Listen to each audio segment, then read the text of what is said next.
කතාවක් නම් තියෙනවා විස නසන්න විසම තබන්න කියලා. එහෙම එපා. දතට දත කියපු කාලෙකුත් තිබුණා.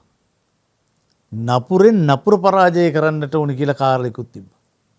ඒවෙන් කිසිම වැඩක් නැහැ. එහෙන් කිසිම අවශ්‍යතාවයක හොඳ දෙයක් සිදු වෙන්නේ නැහැ. යහපත් දෙයක් ඇතිවන්නේම නැහැ එතන. යහපත් දෙයක් ඇති වෙනවා නම් නපුර පරාජය කරගන්න යුත්තේ යහපතින් පමණයි.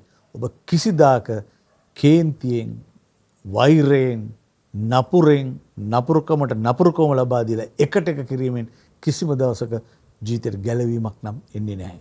යහපත් දේ ඔබේ ජීවිතේට තෝරගන්න. ඔබ සුදුසු දේ සමිදානන් වහන්සේත් සමග යාඥාව තුළ ලබා ගන්න. ඒ යාඥාව තුළ ඔබ ගත කරන යහපත් ක්‍රියාවන් දිනපතාම දෛනිකව ඔබ කරන්නා වූ යහපත් ක්‍රියා ඔබේ ජීවිතේ වර්ධනය බවට පත් වෙනවා. ඉතින් එහෙමනම් අද යහපතින් නපුර පරාජය කරලා අපි අද ජය ගමු. යහපත් දවසක් අද. ජෙසුපිටයි.